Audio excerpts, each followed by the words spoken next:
Hey, this is Matt. Once again, what about 10 videos? Another paid request. This time for Edward. Thank you so much for that, man. And for those interested in requesting any type of videos, topics, commentaries, reviews, whatever the case may be, PayPal is usually the best bet, or join my Patreon. Both links are down below in the info box. And Edward wanted me to look into South Park Season 19, Episodes 4 and 5. I gotta say, while I wasn't really done know about Season 19 so far, these were two really strong episodes back to back. These two I rather did enjoy. Episode 5 is mainly about the idea of safe space. And because you have Cartman crying, he was fat shamed, he was on social media, and PC Principal sticks up for Cartman. I do like the PC Principal character. It's so over the top, it's so gun ho. Yeah, fuck yeah, about PC. It is rather funny just how gun ho some of these people are with a fervent velocity of their rage at people who are not, quote, PC. And he wants Kyle to run Cartman's Twitter and Yelp accounts. And he chooses detention. Makes sense. But Butters, that's one reason I like this, is because Butters is heavily involved, and I'm a big fan of that character. So he's got to go through all of Cartman's Twitter and Yelp accounts, take all the bad reviews and bad comments out, and only give Cartman the good ones. And Butters literally has to do this. And because he does such a good job, now he has to do it for celebrities, like Steven Seagal.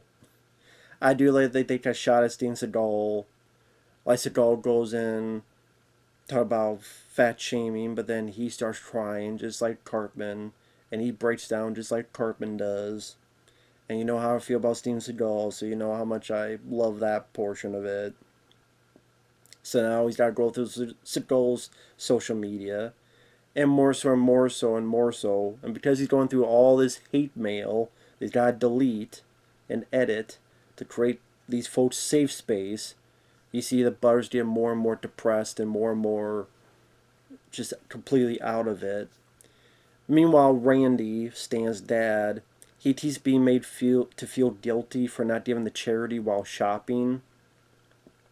And this I thought was rather funny too, because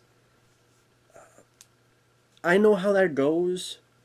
Even if you go to, say, McDonald's, they'll go, oh, would you like to round up to this dollar for this charity? And usually I just go, yeah, okay, that's fine. It's like there's 1082. Will you let it round up to 11? Okay, sure. It's not that big of a deal, and it's not that much. Okay, it's a dollar. And even Randy says, well, I can't, give a dollar every time I go here. I mean, and they being made to feel guilty, and the guy working being a dick, it's like trying to make you feel guilty for it. Even if, of course, in real life they don't go that far, there's still that feeling of guilt shaming because you're not doing it, and I think a lot of people can relate to that. That's what made that a bit funny. But then Randy tries to go on the tack and says, because charity shaming hurts everyone. So he does his own promotion and his own PR with these sick kids about charity shaming. Probably the highlight is that there is a song that they make where Cartman and Steven Seagal and a few others, including I guess Vin Diesel, they're all in their safe space. Bulletproof windows, my safe space, safe space. That is pretty damn funny because you can try to make your safe space all you want, but as this song does, reality's knocking on the door, and so they have a person like a mustache twirling villain. Reality. Oh no, not reality. And all these people like doing this song and dance, snapping their fingers, doing this dance routine against. It's just so ridiculous, but it's pretty damn funny. I did chuckle at that. And then Butter starts seeing this guy, and the reality's like, "You're ruining it." And Butter's like, "Who the hell are you? Like, who's this guy?"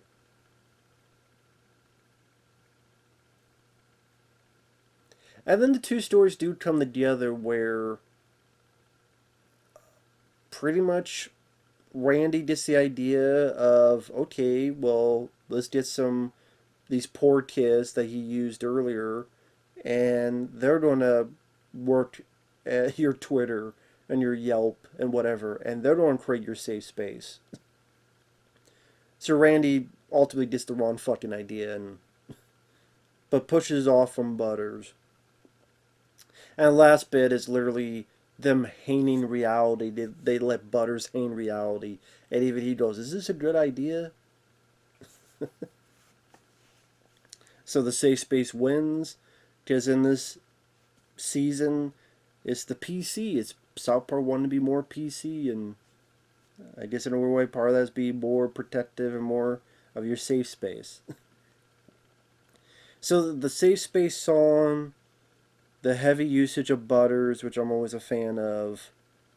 The Randy story not being too annoying because I'm not a big fan of the character Randy, but here is much more manageable, much less obnoxious. Again, the whole thing with going to the store, you just want to pay for your groceries, and they always have, which the workers are told to do. They're literally, because I've been on the other end of that. You're literally told you have to do this. It's part of your job. You have to do this. If it's not charity, then it's like, well, you have to offer a card, a membership card, something. It's always something, and if you don't do it, and if the boss catches you, you get yelled at or you get threatened. If you don't do it, then you don't be fired because they really want that stuff. So Randy being annoyed was at least relatable to the viewer. So that I thought was definitely one of the strongest episodes so far of this season. Episode 6 was interesting because I never thought this would be part of it. The girl Wendy is doing a presentation on Japanese culture, so she decides to do it on yaoi, Yaoi, which is these Japanese girls drawing gay drawings of two supporting characters, Tweet and Craig,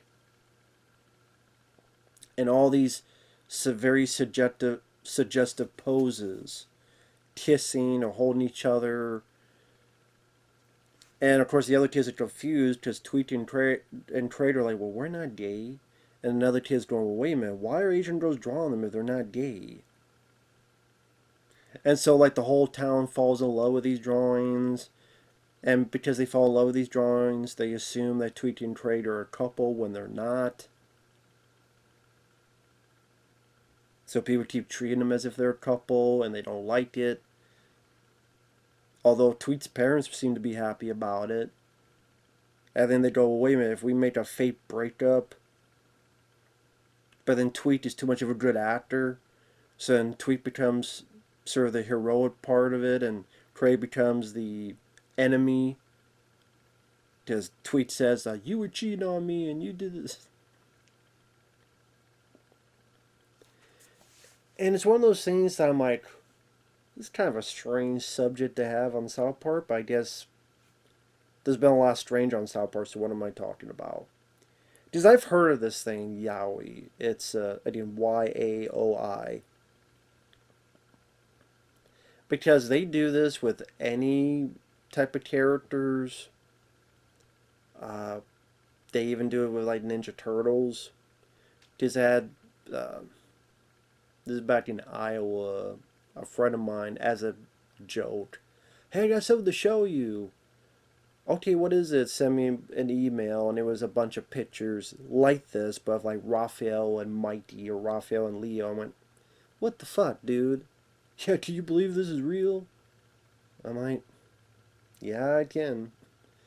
Because if everything out there always gets sexualized in some way, shape, or form. I don't care if it's superheroes, TV shows, cartoon characters.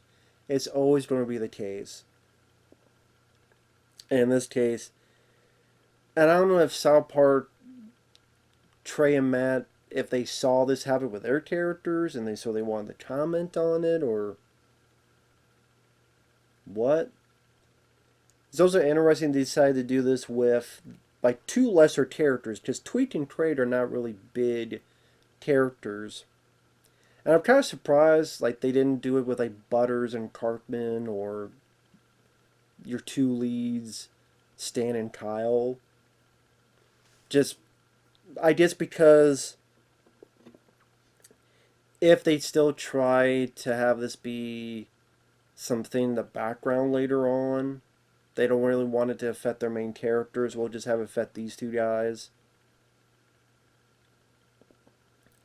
But at the same time, it's kind of refreshing to see Tweet and Trade because I don't know the last time we saw, especially the Tweet character, being utilized heavily. They're like two characters. Oh yeah, I remember those characters. So to have them given some spotlight felt a bit refreshing. There's also some good songs used in this, especially Peter Gabriel's "The Book of Love." I never heard that song before, although I do like Peter Gabriel. I'm like, hey, this is a pretty good song. Okay. Because usually South Park uses like their own songs, like they create their own songs.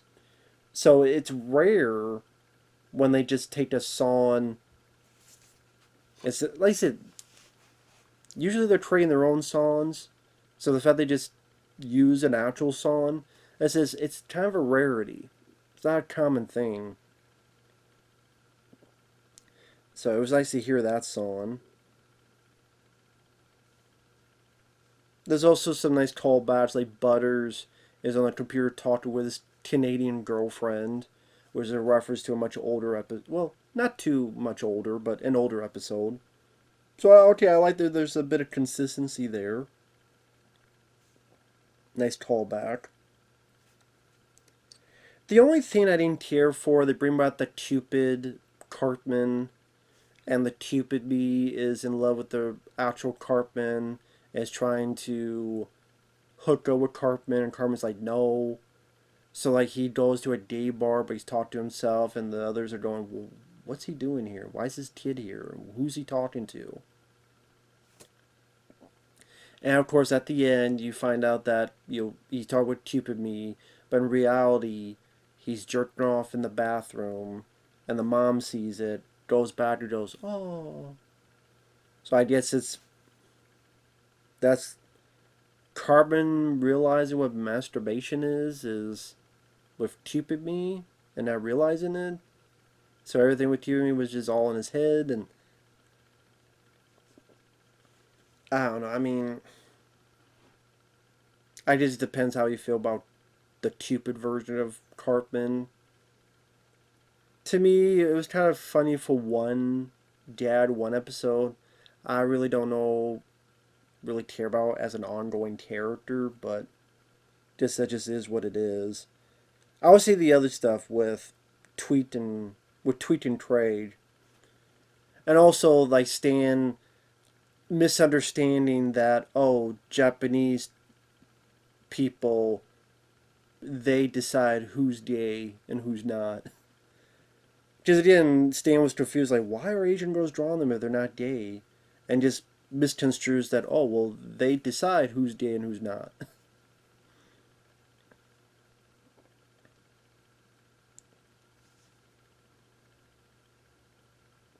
There's a part of me that almost wants to know the backstory behind this episode.